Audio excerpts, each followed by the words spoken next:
అదేదో ఒక silver lining in dark and cloud అంటాం కదా, ఈ చీకటిగా కమ్మినటువంటి మేఘాల మధ్య ఒక మెరుపుని చూసినట్టు ఈ సినిమాల నుంచి వచ్చిన పవన్ కళ్యాణ్ అనే వ్యక్తి న్యాయం చేస్తానని ఇక్కడ పోరాడి మాట ఇచ్చి వెళ్ళినందువల్ల, మొదటి ఫైల్ గా తీసుకుంటానని చెప్పినందువల్ల నమ్మడం అనేది మనిషి నైజం కదా.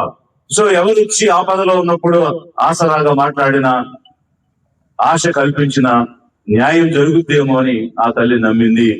మీరు ఒక పార్వతి అనే తల్లిని కాదు అవమానించింది, ఒక పార్వతి అనే తల్లిని మాత్రమే కాదు మీరు మోసం చేసింది. మీరు ఈ దేశంలో, ఈ రాష్ట్రంలో బిడ్డను కోల్పోయిన ప్రతి తల్లిని కూడా మీరు మాట ఇచ్చి మోసం చేశారు. అంతకు మించిన దర్శనం అవసరం లేదు. 3 ప్రభుత్వాలు న్యాయం చేయలేదు. ఈ రోజున్న ప్రభుత్వం 141 అయిన ఒక జీవో ద్వారా సిబిఐకి ఈ కేసును అప్పగిస్తున్నట్టు చెప్పారు.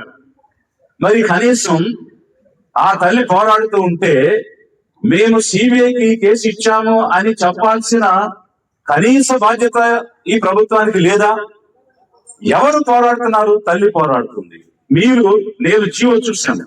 ఆ జీవోలో ఢిల్లీ పోలీస్ యాక్ట్ ప్రకారంగా ఉన్న సిబిఐకి మేము ఇస్తున్నామని రాశారు. అలాగే మిగిలినటువంటి శాఖలు, డైరెక్ట్ ప్రాసిక్యూషన్స్ అట్లాంటి వాళ్ళకి కాపీ పెట్టారు. కానీ కర్నూలు తాలూకా పోలీస్ స్టేషన్ లో రిజిస్టర్ అయిన ఈ కేసుని మేము సిబిఐకి పంపిస్తున్నాం అన్నప్పుడు ఆ కర్నూలు తాలూకా పోలీస్ స్టేషన్ లో కేసు పెట్టింది ఎవరు? ఎందుకోసం ఈ కేసును మీరు సిబిఐకి పంపిస్తున్నారు? ఆ కేసు పెట్టినటువంటి వ్యక్తికి కనీస సమాచారం ఇవ్వాల్సినటువంటి బాధ్యత ప్రభుత్వానికి లేదా? అక్కడే కనిపిస్తుంది కదా మీ చిత్తశుద్ధి ఏమిటి అనేది. ఒకటి కాదు, అంచెలంచెలుగా ఈ కేసు జరిగిన పరిణామం అంతా కూడా చూస్తూ ఉంటే చాలా పద్ధతిగా అనుకుని నిందితులు ఏ రూపంలోనూ శిక్ష పడకుండా ఉండాలి అనేటువంటి మీ చిత్తశుద్ధి స్పష్టంగా ఇందులో కనిపిస్తుంది.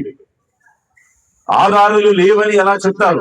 ఇన్ని ఆధారాలు, ఇన్ని రిపోర్ట్స్ స్పష్టంగా ఉంటే, అంటే వచ్చినటువంటి సైంటిఫిక్ రిపోర్ట్స్ ని కూడా మీరు మాయం చేసి, పాడు చేసి, కావాలని పాడు చేసి, ఆధారాలు లేవని చెప్పడం కోసం ఒక స్కీమ్ పన్ని, ఒక పథకం పన్ని, అది లేకుండా చేసి ఇప్పుడు లేవని తప్పించుకునే ప్రయత్నం నిందితుల కోసమే కదా, నిందితులను కాపాడటం కోసమే కదా.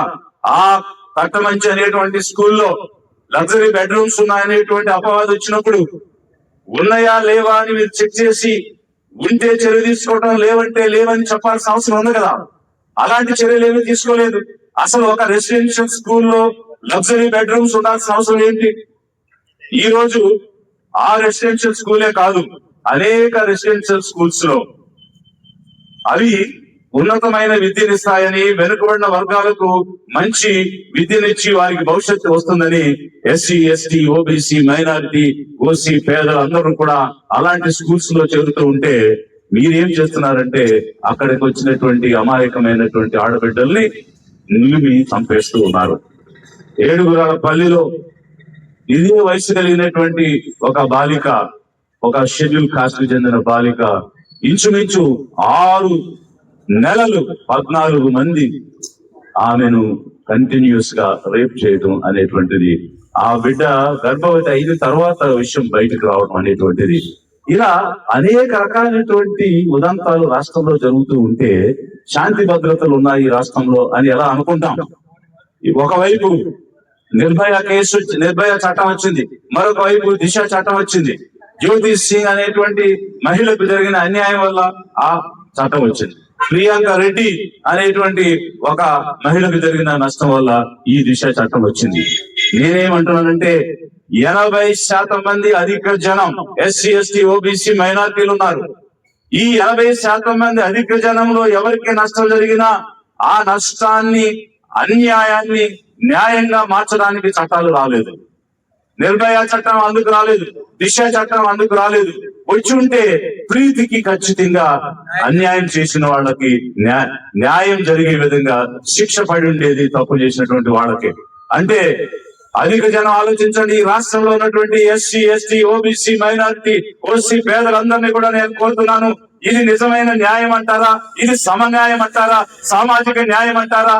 ఒక్కొక్క వర్గానికి ఒక్కొక్క రకమైనటువంటి న్యాయం ఇవ్వడం అన్నది సామాజిక న్యాయం ఏ విధంగా అవుతుంది?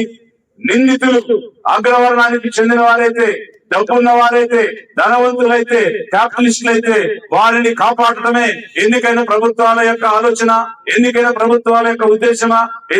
ఎన్నికైనటువంటి ప్రభుత్వాలకు ఉన్నటువంటి మ్యాండేట్ అదేనా? అన్యాయం జరిగిన వారి వైపు నిలబడదా ఈ ప్రభుత్వం?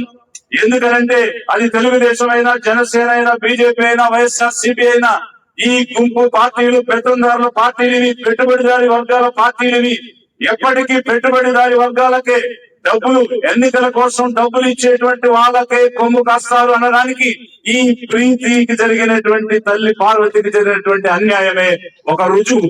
కేవలం వారు డబ్బున్న వారు, ధనవంతులు, వారు పెత్తందారి వర్గంలో ఉన్నవారు కాబట్టి వాళ్లకు శిక్ష పడకుండా ఈ తల్లి అన్యాయంలోనే ఉండాలి.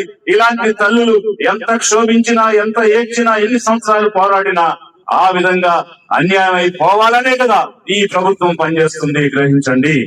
ఈ తెలుగుదేశం గుంపు ప్రభుత్వమైనా, వైఎస్ఆర్సీపీ ప్రభుత్వమైనా నిందితులకు శిక్ష పడకుండా అడ్డుకోవడం అన్నది ఈ అధిక జనానికి జరిగినటువంటి అన్యాయం, ఈ ఓబీసీలకు జరిగిన అన్యాయం, ఎస్సీ ఎస్టీలకు జరిగిన అన్యాయం, మైనారిటీలకు జరిగిన అన్యాయం, ఈ కుటుంబాల్లోని మహిళలకు జరుగుతున్న అన్యాయం, ఈ కుటుంబాలలోని ముక్కుపచ్చలారని ఆడబిడ్డలకు జరుగుతున్న అన్యాయం. కాబట్టి దీనిని రాజకీయంగానే పోరాడాలి. రాజకీయంగానే ఈ తెలుగుదేశం గుంపు గాని, వైఎస్ఆర్సీపీ గాని మళ్ళీ అధికారంలోకి వస్తే న్యాయం జరిగే అవకాశం లేదు. ఈ రెండు పార్టీలు కాకుండా, ఈ రెండు గుంపులు కాకుండా అధిక జనమే అధికారంలోకి వచ్చే విధంగా మనం ఆలోచన చేస్తే తప్ప తల్లి పార్వతికి న్యాయం జరిగే అవకాశం లేదు. అందుకోసం ఈ అధిక జనం అందరూ కూడా ఏకమవుండి ఈ రోజు తల్లి పార్వతికి మద్దతుగా లిబరేషన్ కాంగ్రెస్ పార్టీ వచ్చింది. మేము ఒక రాజకీయమైనటువంటి వాగ్దానం కాదు ఈ రోజు చేస్తున్నది. మేము ఒక నటన నుంచి గాని, నాటకం నుంచి గాని వచ్చినటువంటి పార్టీ కాదు ఇది. సినిమా రంగం నుంచి వచ్చిన పార్టీ కాదు ఇది. నటించడానికి వచ్చినటువంటి పార్టీ కాదు ఇది. పరిపాలన నుంచి, పాలన అనుభవం నుంచి వచ్చినటువంటి పార్టీ లిబరేషన్ కాంగ్రెస్ పార్టీ. ఈ పాలన అనుభవంతో మంచి చెడులను చూసి, న్యాయ అన్యాయాలను చూసి ఈ తల్లి పార్వతి వైపు నిలబడి ఆమె న్యాయం కోసం చేస్తున్న పోరాటంలో మేము కూడా భాగస్వాములు అవ్వాలని ఈ రోజు లిబరేషన్ కాంగ్రెస్ పార్టీ కర్నూలుకి వచ్చింది. కాబట్టి తల్లి పార్వతికి ఈ లిబరేషన్ కాంగ్రెస్ పార్టీ ద్వారా మేము రాజకీయ నాటకం ద్వారా కాదు మేము మాట ఇస్తున్నాము, పాలన అనుభవంతో మాట ఇస్తున్నాము. ఖచ్చితంగా మీకు తోడుగా, మీ వెన్నుదన్నుగా ఉండి మీరు చేస్తున్నటువంటి ఈ యాత్ర గాని, కొనసాగించేటువంటి పోరాటంలో గాని లిబరేషన్ కాంగ్రెస్ పార్టీ ఎల్లప్పుడూ మీతో ఉంటుందని ఈ రోజు కర్నూలులో ఈ సభాముఖంగా మీకు మాట ఇస్తూ, రాష్ట్ర వ్యాప్తంగా ఉన్నటువంటి అధిక జనులు, షెడ్యూల్ ట్రైబ్స్ గాని, షెడ్యూల్ కాస్ట్ గాని, ఓబీసీ గాని, మైనారిటీ గాని, ఇతర వర్గాల్లో ఉన్న పేదలు గాని ఈ తల్లికి మద్దతుగా నిలబడండి. ఈ రోజు ప్రభుత్వాలు గిరిజనుల భూములు లాక్కుంటున్నాయి, ఎస్సీ ఎస్టీలు భూములు లాక్కుంటున్నాయి. అవి పెత్తందారులకు ఇస్తున్నారు, పెట్టుబడిదారు వర్గాలకు ఇస్తున్నారు. అడవుల్లో నివసించేటువంటి గిరిజనుల్ని అక్కడి నుంచి తరిమి కొట్టి ఆ భూముల్ని క్యాపిటలిస్టులకు ఇస్తున్న పరిస్థితి మనం చూస్తున్నాం. అలాంటి సమయంలో మాట్లాడినటువంటి సోషల్ మీడియా యాక్టివిస్టుల మీద, ఆర్టీఐ యాక్టివిస్టుల మీద యుఏపిఏ చట్టం పెట్టి ఉగ్రవాదులని ముద్రలు వేసి వాళ్ళని జైల్లో పెడుతున్నారు. ఇది ఈ ప్రభుత్వాల నిజ స్వరూపం. ఇది పెత్తందారులకు కొమ్ము కాసే పార్టీల నిజ స్వరూపం. కాబట్టి అధిక జనం మిమ్మల్ని అందరినీ కూడా నేను ఈ వేదిక ద్వారా అభ్యర్థిస్తున్నాను, రిక్వెస్ట్ చేస్తున్నాను. తల్లి పార్వతికి మద్దతుగా నిలబడండి.